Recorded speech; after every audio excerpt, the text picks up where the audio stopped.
And welcome back to the show, guys. Welcome back to the Iron House podcast. It's your boy, Daryl. And this is Roy. And today we have a very special guest, a man of many, many accolades. I mean, the list is long. He is a strength and conditioning coach for an Olympic team. He is a teacher. He is a strength coach. He's also Roy's coach, so he's responsible for Roy's big-ass legs and big-ass glutes. Yep. So, and I think the list is even much longer than that, but we'll get into that while we get there. But Tanno, welcome to the show. Thank you for having me. Thanks for being here. I was when we started the podcast, I told Roy, when we start interviewing people, we should have on Tanno. He's been asking me about this for like months. I'm like, man, I'm trying. He's so busy. Yeah, because you're a busy person. Like I said, your resume is long. I mean, it's like just trying to stay busy, right? So yeah, I feel the exact same way. I'd rather be busy than bored. Absolutely, 100%. And the reason I really want to speak to you is because you're one of my favorite powerlifters in the country. When we first opened Iron House and we started coaching, I think the first competition I went to was DRC. Mm-hmm. And it was also my first introduction to all the other athletes and coaches that there were. And you were not only one of the strongest, most talented people there, but you're also one of the chillest people there. Like the spectrum of people powerlifting competition is the super, super quiet guy and the overly hyped, everything is exciting, happy about, his shoelaces being tied kind of excitement. And I noticed that usually the big, strong, top of the food chain people are a little bit more loud, a little bit more present. You're always so chill, always so cavalier, nice and easy, and just a very chill vibe about you. And then I always found it very interesting. And besides the fact that you are also a wonderful representation of the Dutch powerlifting community. You compete on an international level. You always do your thing. So I was really excited to finally have you on the show. Appreciate that. So let's get into that. Like, you are, besides what the big list of things we're going to cover, you are first and foremost a powerlifter.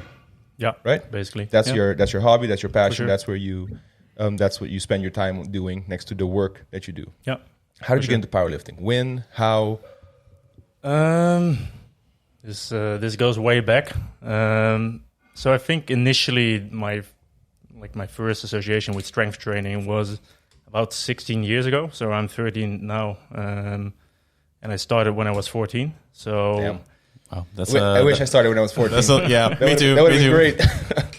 So that wasn't necessarily strength training in the way that I would do it now. So right now, I mean, it's all focused on powerlifting. But I started powerlifting much later. So initially, I just started doing strength training because my mom told me to pick up a sport. And I was like, well...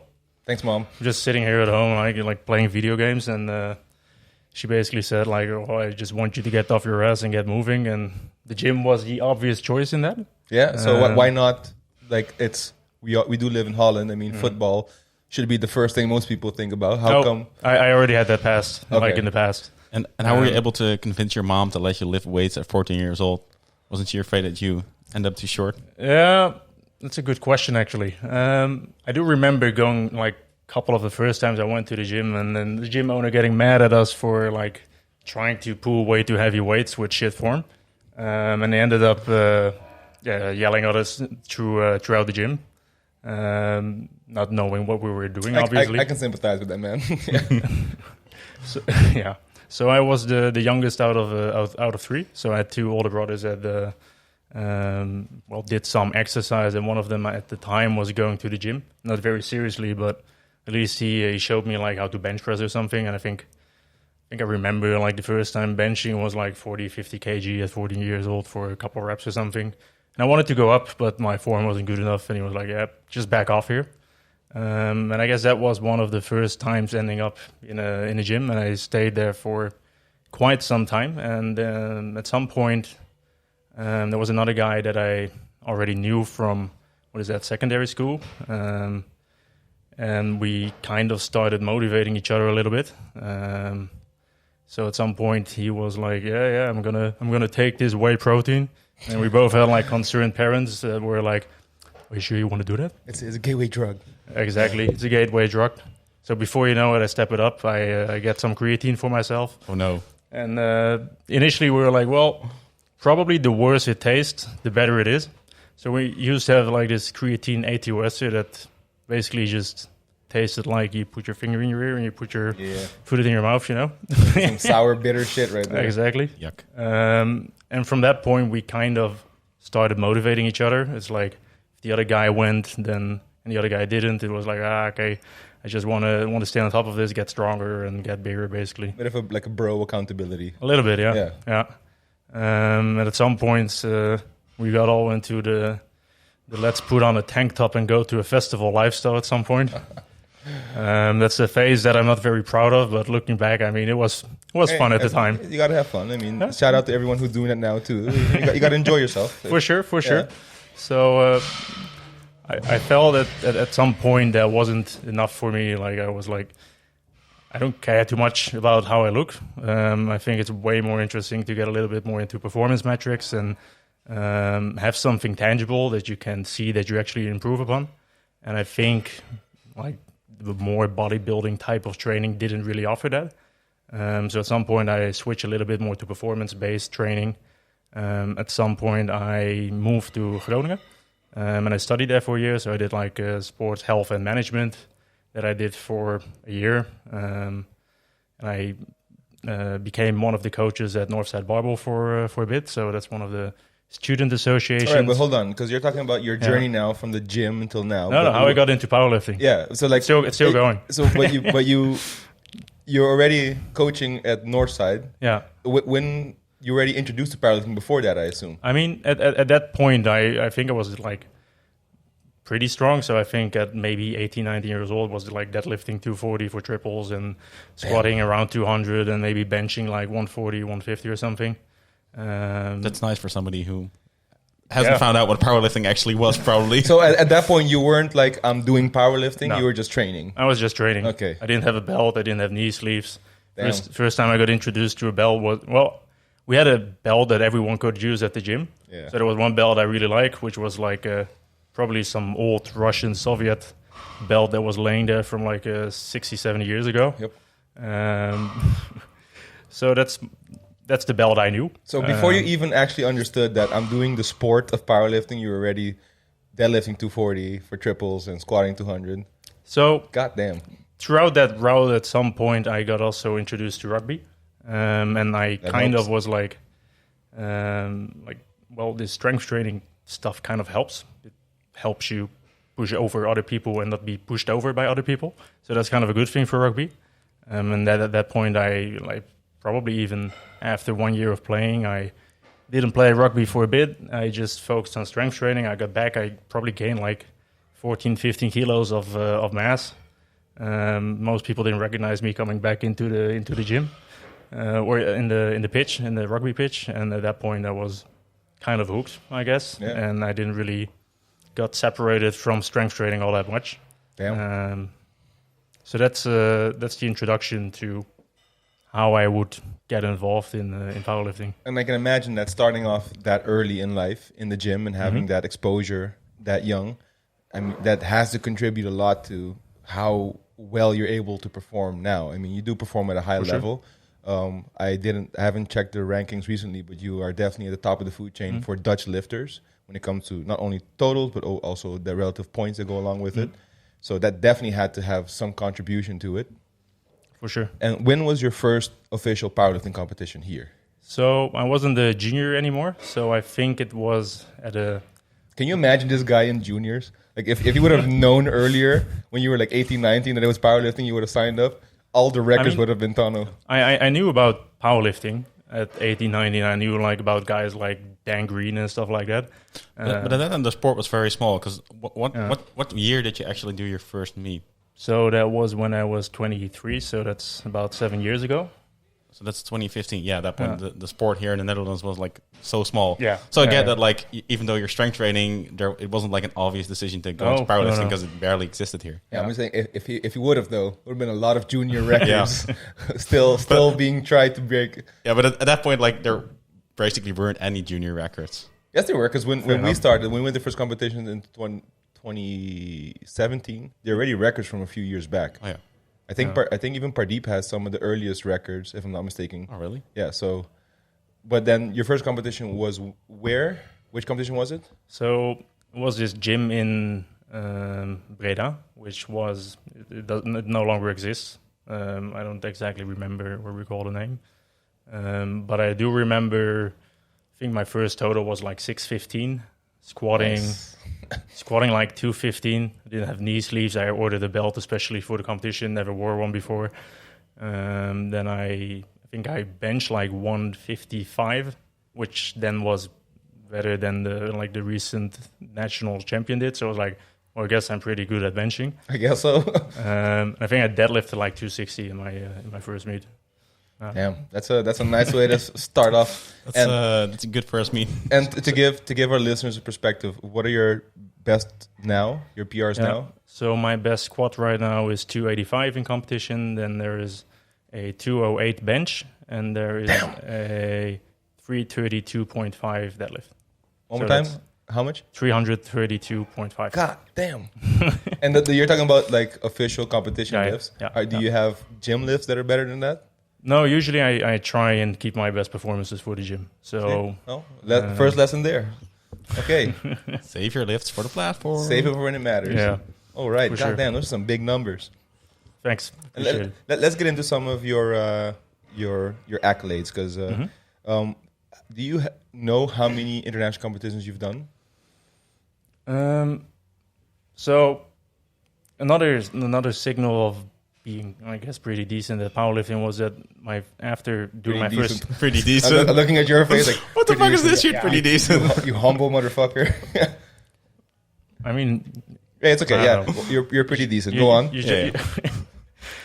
So after doing my first competition, I qualified for nationals, and I think I ended up being third there.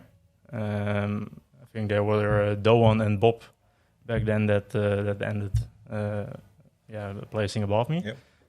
But however, I did qualify for Europeans, so that was basically my third competition, Europeans, and I actually ended up getting a bronze. So wait, did you go from your first competition to nationals to Europeans? Yeah. Damn. Skip SBD Cup and everything. Just get there. I'm not sure if I ever did a SBD Cup, to be honest. Wow. So, Not sure. Yeah. sometimes when you're talented and good enough, you can move through the rings a little bit differently. There's nothing wrong with that. I suppose so. But I mean, at that point, I was also training already for 8 years, right? True. So, maybe even 9 years at that point. So, there's something to be said, I guess, for that, Absolutely. that as well.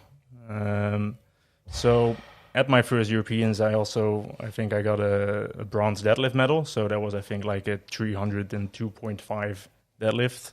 So, apparently, it didn't move up that much the past years after that, which was still conventional, by the way. So, for all the sumo haters out there. So you still you had 300 Damn. conventional. Yeah. So Is that still your best conventional deadlift?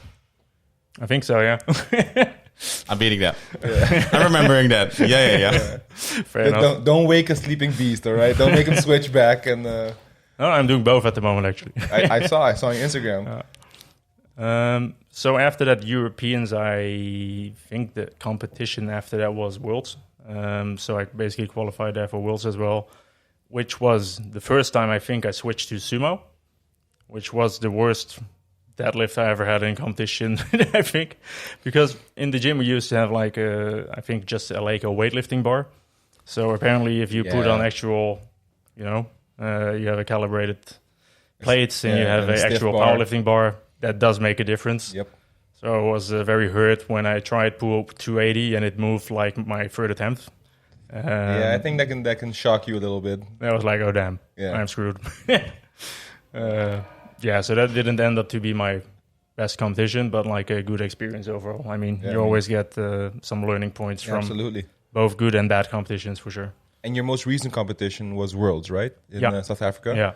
Yeah. Because there was a pretty big Dutch team that went all the way there. Yeah. Tell us a little bit about that experience, because I'm sure people are very curious to know not only about the organization of the competition as well, but it's a big competition after a few years of COVID and lockdown. For sure. How was the vibe? How was the experience? I mean, from an organizational perspective, I think there have been better Worlds. Okay. But looking back, I mean, the first and the best part of it was organized in South Africa, in Sun City, which is basically the Las Vegas of Africa or South Africa. Okay. So that was a unique experience. I mean, arriving in our hotel, there was a casino in the middle of our hotel, so that was interesting. Also, on the first day, I know of many people that left their windows open and they get their stuff stolen by monkeys. So that was it is Africa. Yeah, I saw that a lot on Instagram. yeah. So that was pretty interesting. I mean, just the vibe of being there and going there with actually arrived one day later. So usually you would travel there together with the whole team. And you also just try and help out throughout the week, right? So we try and be there for each other. Usually when you have your competition, you have the day off before.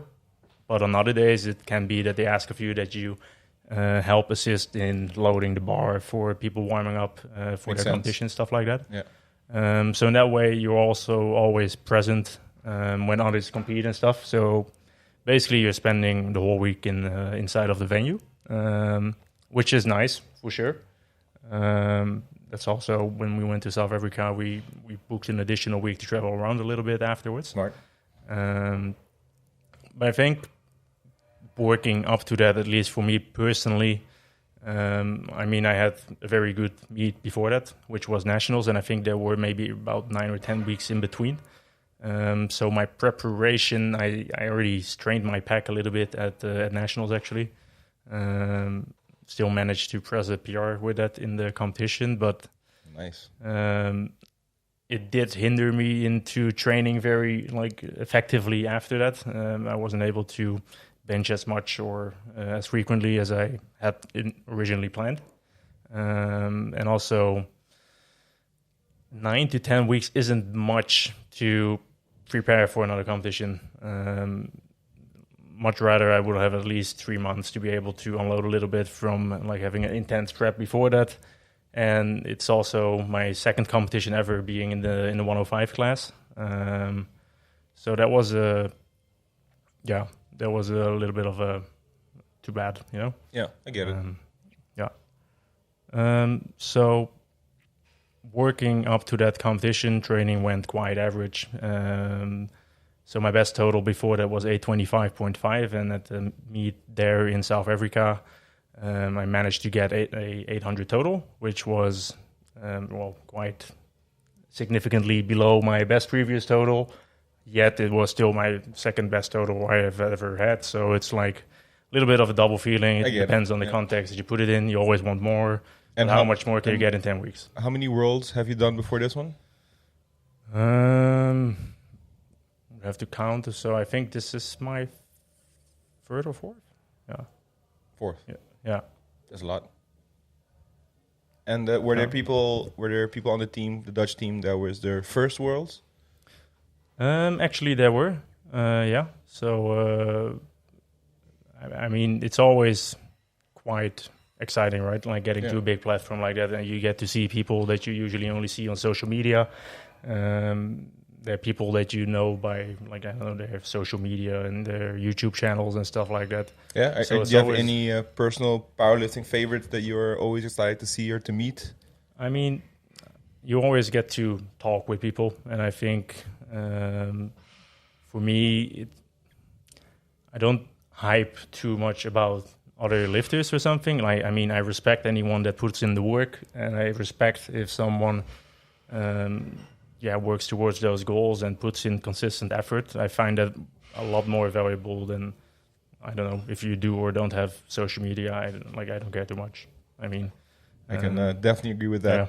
I think a lot of people get lost in the social media cloud and forget that there's probably someone a lot stronger than you with 2 followers. So relax. And it's usually just highlights as well that you see, right? So you don't too often see the parts that are maybe the struggles more important to see, and to realize that no, it's not always going to be easy. There's definitely going to be struggles. There's going to be times that you have to adjust. There's going to be periods that you feel like shit. I mean, that's kind of part of it. Yeah.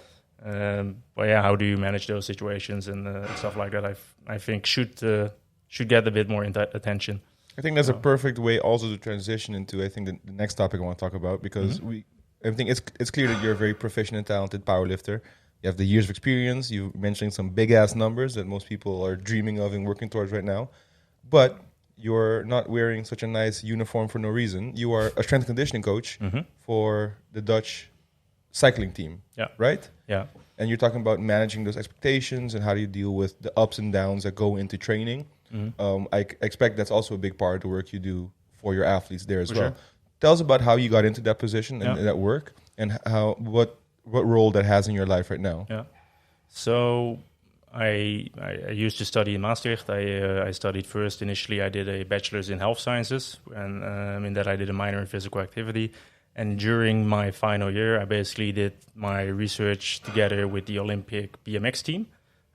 So I reached out to some guy that I actually knew from the gym, who knew another guy. Jim making a good connection again. I mean, most of the things I get out of life are through the gym, interestingly. So Hey, networking. Nothing wrong with that. That's the business model I built my life on. So Exactly.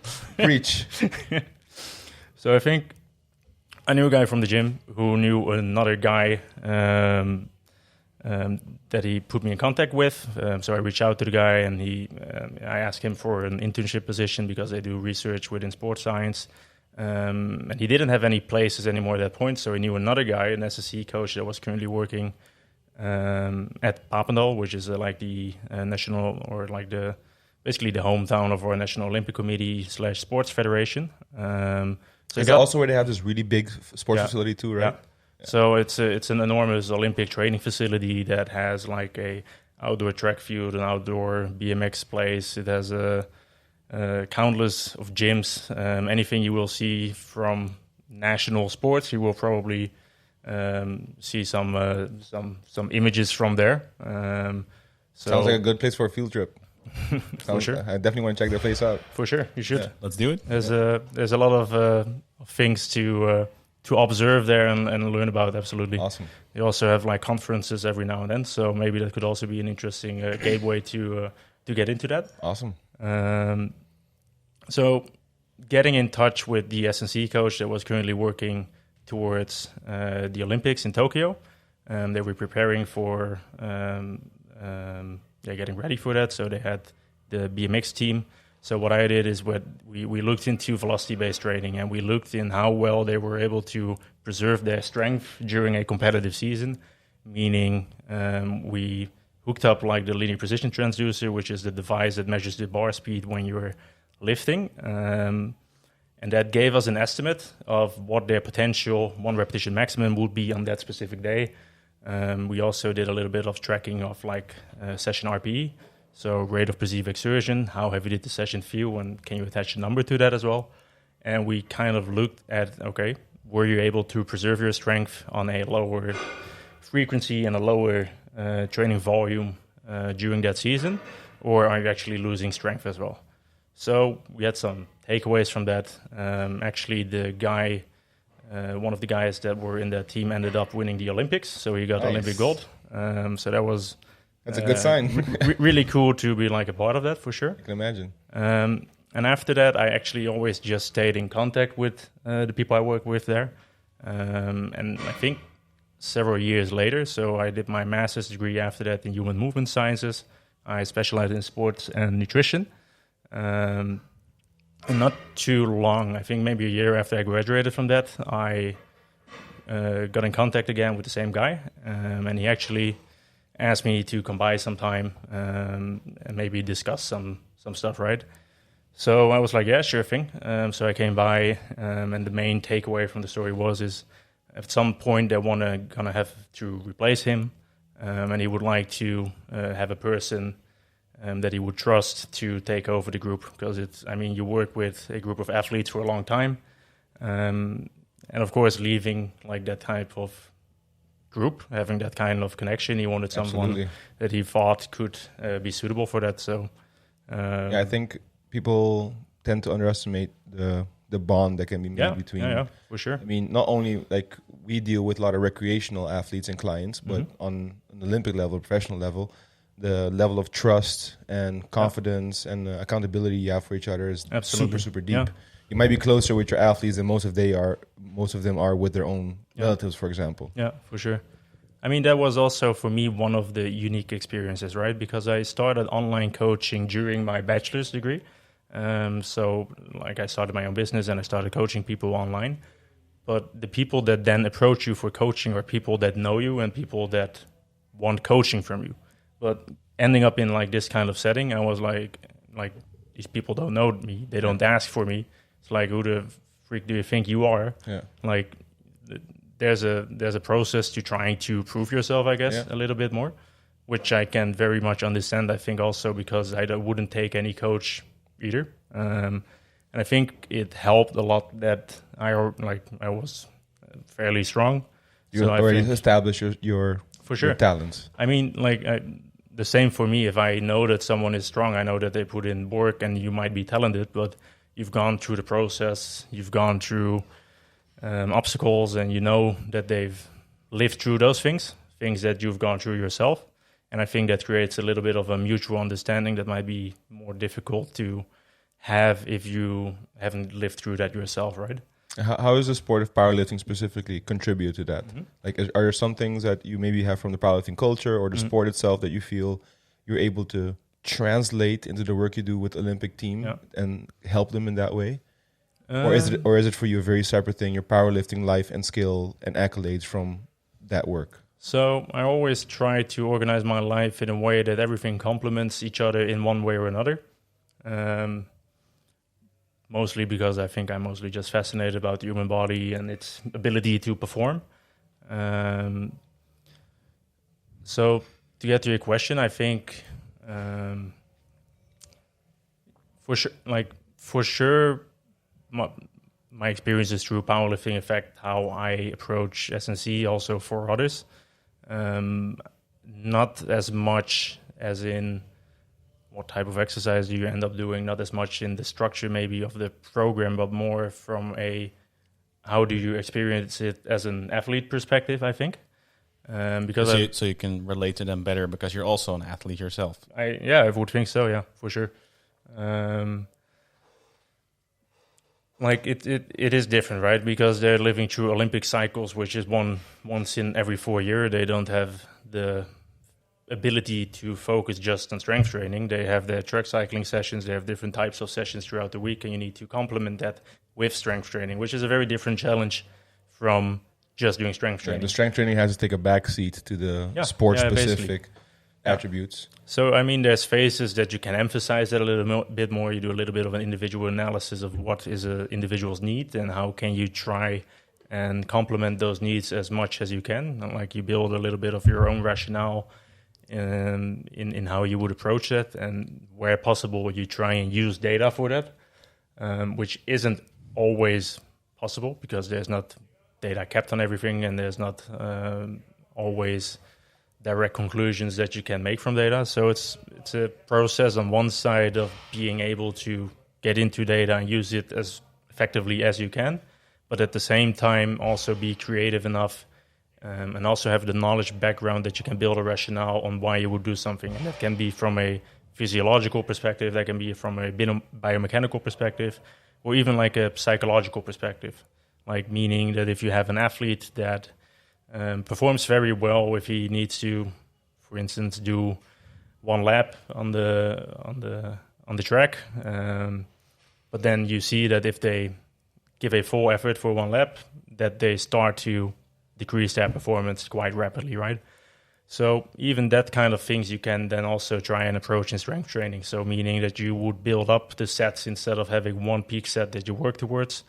Can be a different way in which you try and psychologically also approach the sets, trying to be able to disperse your energy a little bit more over multiple sets instead of being able to have one peak moment and work towards that. So those kind of things also. Yeah, it makes sense because a lot of what you're saying resembles also just approaches in training a powerlifting athlete. I mean, it sounds, if you were saying rack instead of track, we would think you're talking about a powerlifting athlete as well. So I think what you said about having all the aspects in your life complement each other, that's something that I'm all about. And for you, the way you've done that, it's a really strong symbiosis, I guess, of things. And as a competitive powerlifter, I mean, you've done 4 worlds. It's the highest level you can go for powerlifting, and you work with people who are competing at the highest level of their sport. Yeah. And the psychological part is also, I think, regardless of where we're doing badminton at the highest level or powerlifting, it's kind of that idea of real recognizes real. For sure. People are able to trust that you have been through the pressures, you know how to deal with competition days and the whole pageantry around it as well. and it sounds like you're also very content, or I guess satisfied with what you're doing as well. You speak of it with such eloquence and such satisfaction that you figured it out. You're doing what you want to do. For sure. And besides those things, you also do more though, because he keeps pointing out to me that like you're busy. You do like 4 or 5 different things. So I managed to decrease that. So at some point I was doing online coaching. I was working at our university gym in Maastricht. I was then doing the strength and conditioning also at Papendal. What else did I do? Did I say I was teaching? As teaching. Well? Yeah. So there were several things I was doing at the same time. And at some point there was also maybe going to be some development of like courses and stuff.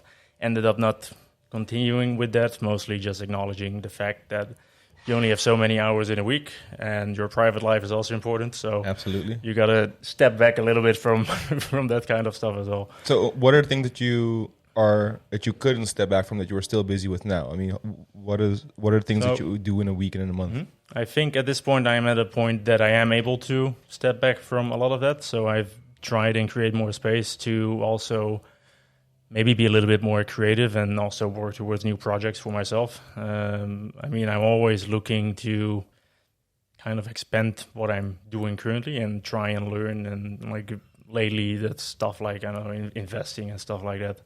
Outside of the realm of sport, performance, and powerlifting. So a typical day, right, would be you wake up, you eat your breakfast, you go to work, you coach some people, you program some people, then you coach another group of people, then you train yourself.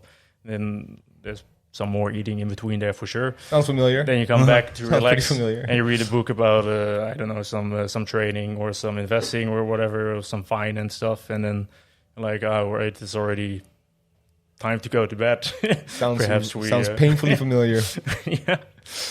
So that cycle repeats itself occasionally. Of course, sometimes days are a little bit different, but that's what a typical day looks like. Can you give us a bit of a teaser of what the things are? You're talking about doing more creative work and personal projects. Is there anything you can share with us? I mean, because you're well established in the sport of powerlifting. That's how most people know you. That's how I know you. Sure. When I think Tanno, I think like excessively smart person and then really, really good powerlifter. So like, can you, what more is there to you besides that you're working on now? Only if you want to share. I'm going to put you on the spot, but you can say none of your business. That's fine with me too. But I'm just curious because, again, most people know you from powerlifting.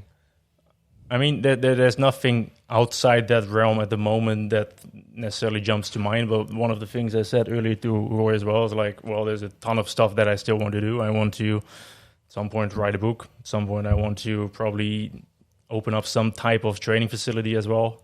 I also want to be able to offer some form of courses and education, because I think that's definitely something in terms of quality within the Netherlands that could be improved upon. And it's a fucking fantastic business model, let me tell you. And it's fun. It's fun too, but it's also one of the best business models you can have right now. Absolutely. Yeah. So those are some of the things that are in my mind. And those things make sense too. I mean, when you say those things, to me it sounds like I would read that book. I would go to that gym. I would probably buy that course. So it fits with the overall persona that you are. Fair enough. It seems like a natural progression. Yeah, exactly. Natural progression. Yeah. Yeah, I think so as well. It's a little bit of a maybe stereotypical type of continuation of my path, but I wouldn't call it stereotypical because if I think it would have been stereotypical if you would have done this like 8 years ago. You know how most people do it. Like no, I disagree. I think it's very atypical in the sense of most people don't even think that way. Most people don't think about, I'm going to write a book, I'm going to open a facility. Most people don't add more, even if it's positive friction, they don't add more friction to their lives. There's very few people who think in the prospect of, you're already doing 5 things, you're already competing at a global level, you're working with Olympic team, and you're thinking, I should write a book, I should open a gym. Most people will cap it there, but I can definitely understand your point of view. I'm exactly the same way. Yeah. Even with Iron House is like 20% of the goals that I have in life. So I can definitely relate to that sense of wanting more. Like that's the thing, right? Like at some point, like at the same time, you want to be content with everything you have, but at some point, you also feel like stepping out of your comfort zone is also what brought you to the point that you are today. And I think just the pursuit of being able to improve yourself and keep working on yourself is what keeps things interesting and fun, I think. And it's also one of the core 7 tenets of living a happy life. Mm-hmm. That's one of the most important things in positive psychology, of being able to improve yourself and challenge yourself and move away from the old you is a very important part of feeling fulfilled and having happiness in life. Yeah. So it sounds like you're doing it right, man. And I try. I actually have a question for Roy, because I know how I know you. You are actually Roy's coach as well. And Roy's been making some serious gains since he started working here. Like, I have really high hopes for Roy for his future performance. How did you get him as a coach? How did that work? Were you like, this is the guy I want to have in my corner, please coach me? Or that was basically it. I just slid in his DMs like, hey, you want to coach me? Nice. Listen, so I have been following Tanno for a while, actually. And one thing I thought was really cool was that you were self-coached up until like your first Worlds, actually. Yeah. Like you only got a coach after that. We went to Alfred from the strength guys at the time. So I thought that was really cool. He just seemed like such a chill lifter, you know? Like just good vibes, man. Just put in the work. Yeah. No weird stuff. No drama. Just no the basics. And I like that so much. And now you have pin presses in your program. Yeah, now you have pin presses and kettlebell windmills and all this kind of weird shit. Before you know, you're going to have floor presses and chains and only cognitive resistance. Yeah. Well, that's what we talked about earlier, right? Like going through this cycle of, well, this seems like a great idea. And then you're like, maybe it's not. And at some later point, you kind of circle back to that and you're like, maybe it was. Yeah, because you've talked about it in a previous episode too, about your philosophy is also just, I mean, there's an overload on studies and best practices, but sometimes it's just a matter of trying things out for yourself, learning from experience, figuring out this works for that reason and it doesn't work for that reason. That's very much how you have also trained in the past. Yeah, I see so many people like on social media trying to be like evidence-based, which is cool, but then they discount all the other stuff that there's no evidence for, just because there's no evidence or there's no scientific evidence. And it's like, dude, just try it out, man. Yeah, they're so evidence-based that they disregard all nuance in any sport and forget that there's also a human behind the barbell. Yeah, when individualization, well, that's our word, is so important for good coaching, you know? Yeah, for sure. Maybe this doesn't work for most people, but maybe it works for one person really fucking well. Yeah. What do you think are some of the things that make you, I guess, I consider that you stand out in the pool of coaches, and there's a reason why Roy, for example, chose to be coached by you. What do you think makes a really good coach? What can people, maybe there's, because we all know how many people sign up for SPD Cup. There's a lot of new powerlifters, a lot of people that are coaching or claiming to be coaches. Yeah. In your experience, at the level you are, the years you've put in, and the profession that you are partaking in, what makes a good coach? I think one of the most important things is probably empathy. Empathy. Yeah. Yeah. I mean, being able to understand what someone is going through, trying to understand their rationale behind why they maybe act a certain way or do things a certain way, I think is very important in also understanding how they approach training, which is a very non-evidence-based thing maybe, but like I think, yes, evidence-based is important. It's important that you're able to make rational decisions based on evidence presented in front of you and being able to implement that in a proper way. And I think that's usually what people look for when they look for a coach, right? It's someone that understands them. It is someone that understands also just how to apply training principles, how to apply evidence into a coherent training program. Yeah. I mean, I think the job of coaching itself can either be very easy or very complicated depending on the person you work with, but also depending on the coach himself, as in, like, you can dive into the smallest details with coaching, and you can track every single small metric, but how significant is that actually contributing to the whole performance? Yeah. You're not overloading your client with things that they shouldn't have to worry about because you're a fraction of a percent off on your foot position. But I mean, like doing bicep curls with 12 kilo this week instead of 14 kilos, like how big of a deal is that, for instance? Like focusing on those small details, I think sometimes you start to lose the bigger picture. And I think especially that part is being able to do the basic things properly in a good systematic way is the most essential part, at least from a programming perspective. So yes, being able to program properly is then one side, but then there's the human side of being able to show your empathy, being able to relate to one another, being able to understand when they're going through when a session is difficult for some time. And like every athlete's need is different in that. For instance, I'm very analytical. In the past, maybe it's been different. I would like, of course, we've all been upset that the weight didn't move the way that you hoped it would move on that day. But that's part of it. It's also acknowledging that, like I always say, that there can't be any good days if you don't have any bad days. So it's a little bit of that. Having only good days is really suspicious. For sure. Yeah, and it's only sustainable for so long. Exactly. Yeah. And so, what are, in your experiences, one of the most difficult things in being a coach? Maybe for you specifically, everyone coaches differently. Mm-hmm. What has been something that you've struggled with in the past in being a coach and being responsible for?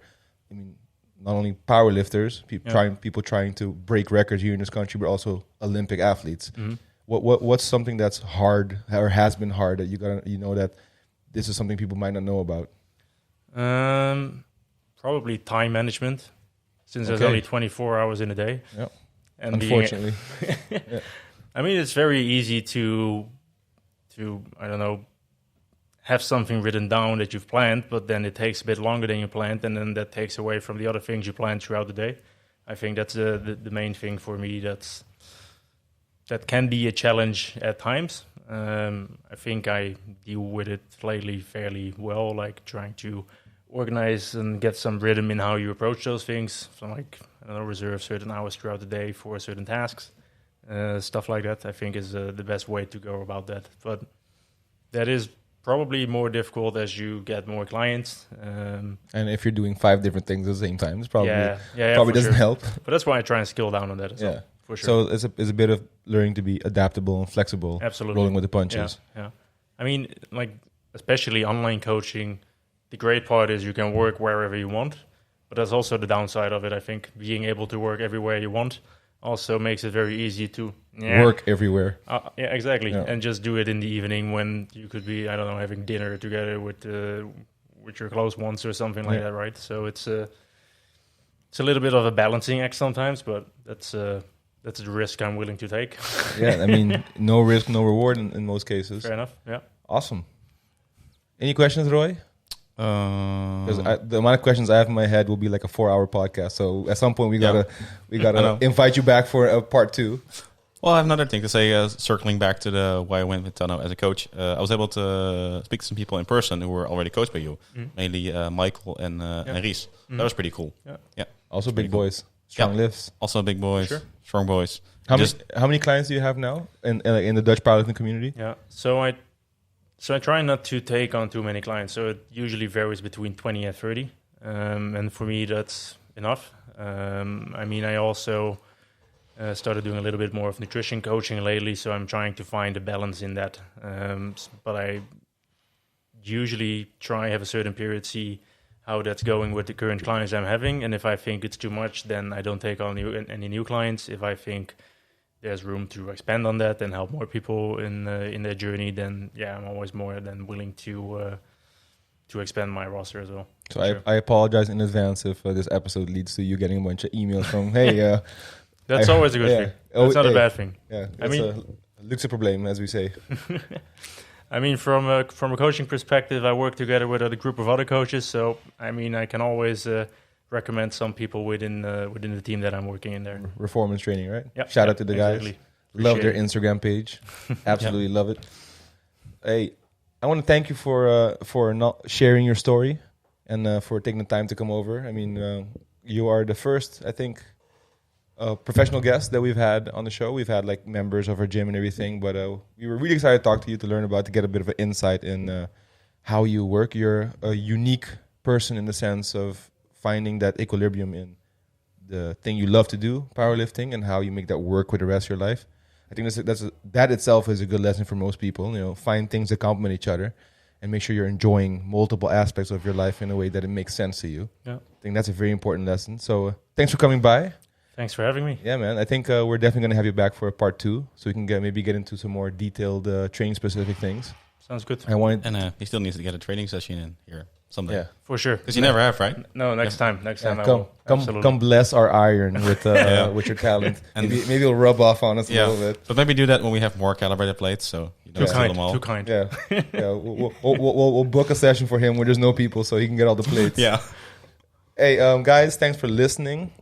Please go check out Tanno on Instagram. Follow what he's doing. It's at the least, it's going to be inspirational to watch. And check out Reformance also on Instagram. I'm going to plug everything below. Really good page to get a good perspective on training and strength knowledge. If you enjoyed this episode, please give it a like and a follow. Comment below. If you have any questions for Tanno, you can also comment, and we might ask those questions next time he's here. And if you rather see the cool polo he's wearing, we have a YouTube version of this as well, so you can watch while you listen. And that's it. Thanks for watching. Thanks for listening. We're out. See ya. Dope. Zeg maar, Ja,